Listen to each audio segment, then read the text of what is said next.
What a way to get the new year started. Welcome back, everybody, and Happy New Year to each and every one of you watching this. The Toronto Raptors pick up the victory, their first victory of 2025, the first victory in a really, really long time, if we're being honest, over the Brooklyn Nets, 130-113, 130-113. Try saying that 5 times fast. That brings our win total to this up for the season at a whopping 8. 8 total wins, 7 of which coming at home. So yeah, we aren't really the best road team, but that don't matter right now. The Toronto Raptors get the dub tonight, snapping an 11-game losing streak. A really, really terrible losing streak, if I'm being honest. Like, we were in some dark times. Like, if I go back to the most recent losses, I think it was 50 something last night against the Boston Celtics. I think we've put up in the Lord's year of 2024. Well, now the Lord's year of 2025. We put up 70 something points. Disgusting. And I think the loss before that, we gave up was it a franchise record 155 against the Memphis Grizzlies?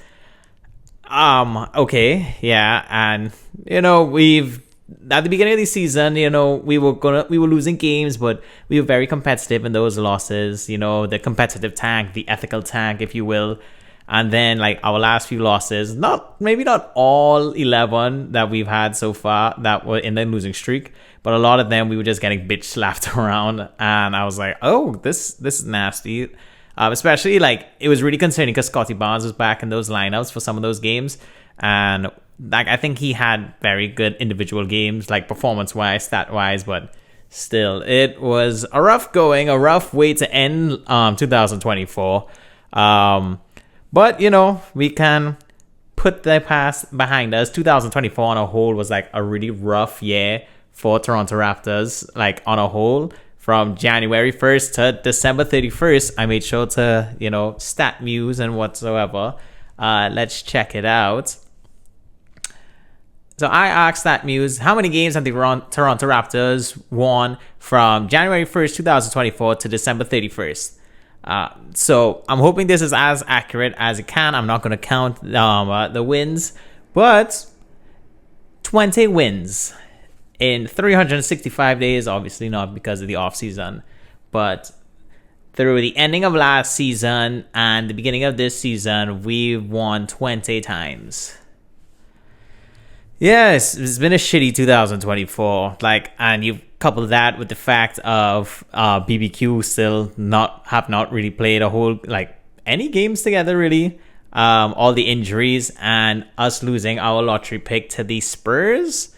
It's been a rough 2024. We're trying to forget that, leave that in the past. 2025, hey, we got the dub. Maybe there's a sign for things to come. I hope, I'm hoping it's not as rough as last year, but I really don't know. I don't want to make this too much of a state of the team, but we've been in a really dark times over the last few games. Sacramento Kings are having their whole shenanigans of firing Mike Brown and their underperforming teams. Their situation is dark for a whole other reason. We're New Orleans Pelicans level of dark situations where everybody's injured. The games are not that good. What is happening right now? I expected this season to be rough win wise, but some of these games that have been happening it's been a tough watch. Personally, I've been kind of tapped out over the month of December. Majority of this losing streak, thank God. I went back home for the Christmas holidays. I just came back a few days before New Year's. So, didn't really watch many games. Oh no, I didn't watch any games when I was back home. I was too busy back and forth, seeing friends and family. But made sure to stay up and watch this one. And it was so refreshing. It's so refreshing watching, your team be good, for lack of better terms. This is the first game, big news for this game. The first game with Immanuel Quickley, I think, for the last 22 games. He missed 22 games straight, came back. I wish I would have, known that beforehand because, I have him on the IR on my fantasy team, but I digress. So he comes in. I'm pulling up the box scores for you guys. Don't care about the Nets. Yeah, Immanuel Quickley, first game back. I thought he might be on like a minutes restriction, but no, played 32 minutes, 21 points. 7 of 16 from the field, not bad. 3 of 7 from 3. I was actually happy he started hitting his threes late in the game. Like, I think he missed like his first 3 and then he banged it, and then he was more consistent as the game went on. 4 boards, 15 assists, which is crazy. Like, if you guys remember, I don't blame you if you don't, like, coming out to I think it was after All-Star break last season, like, I think Immanuel Quickley was like top 10 or maybe top 5 in assists per games. Yeah, he's continuing that streak.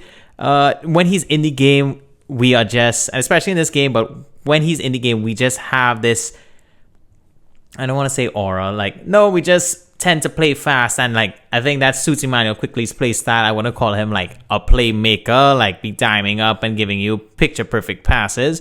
But I think what he excels at is what this team provides, like get out in transition, and he'll find you. He'll chuck the ball through tight spaces in transitions. That's where not only him, but this team thrives on. And that was very evident in this game. So good to have Immanuel Quickley back. Scottie Barnes, 33 points, 13 boards, 5 assists, 14 of 18 from the 3 and from the field, and 3 or 4 from 3, which was a very good Scottie Barnes performance. Played 38 minutes this game, which, like, I didn't notice how long he was playing. And then I was like, damn, I was like, hey, he played 38, Ochai and Gradey played 37. We really had a tight rotation, relied on our starters more, which I don't mind. You know, they were plus 22, plus 23, plus 17, plus 14. So good on Darko for that. But a great Scottie Barnes game. Like, his turnaround middies of this game was like so good. So that was really nice to see. Overall, everybody, like mainly the starters, had a really good game. Unsung hero for this game, besides Scottie Barnes, 30-point game, and IQ's double-double returning, I would say Ochai Agbaji, 14 points, 3 boards, 2 assists. You know, nothing really stands out for you. 5 of 8 from the field and 2 of 2 from 3. But he was very active defensively. Personally, I've had my doubts about him. Not that he would be a good defender, but I think the Raptors really used him as the point of attack guy. He's kind of our only option there, because I don't want Scottie Barnes as my point of attack. He is mainly a better help defender and more of a last minute defender where he could rack up his steals and blocks. So Ochai is kind of fit in the role of our point of attack guy for wings, and mainly the wings. You know, we have Davion Mitchell as point of attack for our guards. And I found that he was very active. He followed his man. I think he was on Cam Johnson a lot, and did his best. Like, you know, he committed some bad fouls on him from time to time, but I think he did his best really limiting Cam Johnson. Like, I think Cam, what he ended up with? He still ended up with 24 points, 7 of 12 from the field. So, but it was 7 of 7 from free throws. Like, I'll live with that. I do find that, yeah, because Ochai's really had like a lot of low lights in terms of like, good defense, but had like 2 game winners hit on him. But I thought he was decent enough defensively, and I would like to see him continue to grow on that side, as well as his offensive side, because he's been fairly consistent as like a 4th option.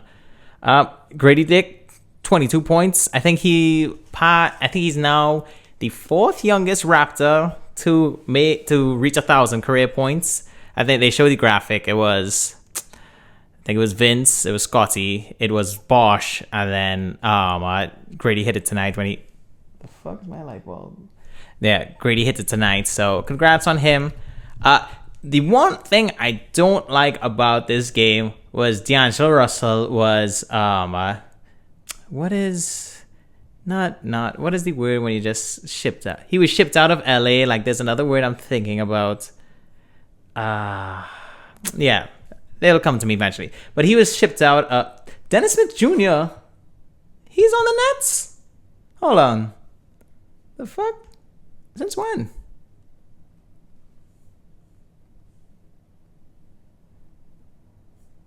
Did they just put him here? Hold on.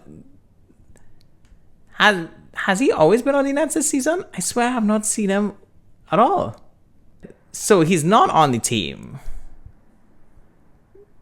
Oh, sorry. ESPN was like tripping me up. Like I swear I would remember if he was there, but he plays for the Wisconsin Herd. Thank you. Thank you. Okay, no. He only like whew. Anyway, sorry for the little detour. Blame ESPN's box scores for that. But yeah, D'Angelo Russell was unceremoniously shipped out of Los Angeles, sent to the Brooklyn Nets, and I think this was his first game with the Nets.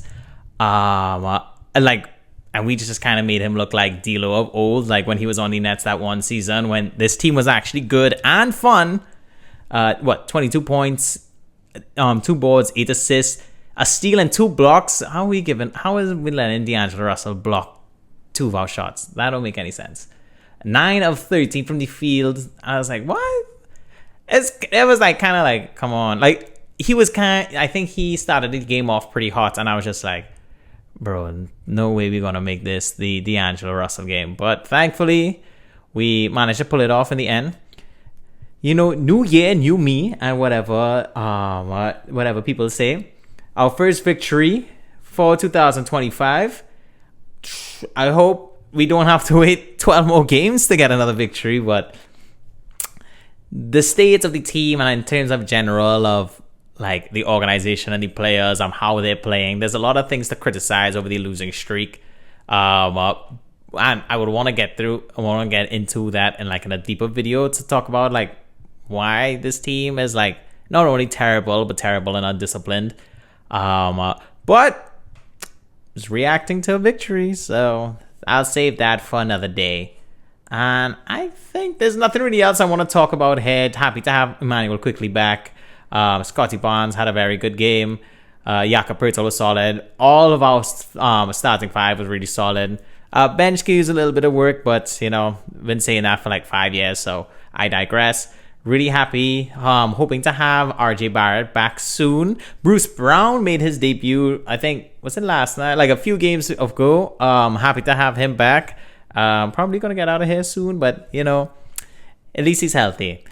So really hoping my New Year's resolution is to see Scottie Barnes, Immanuel Quickley, and RJ Barrett play together in a game. In real life, not just in 2K, not just in practice, that I could actually watch with my eyeballs on television. That is my New Year's resolution. So hopefully that happens. I think I'm just going to get out of here and leave it on a very high note, a positive note. Happy New Year to you guys again. All the best for 2025. I'll see you next time and take care.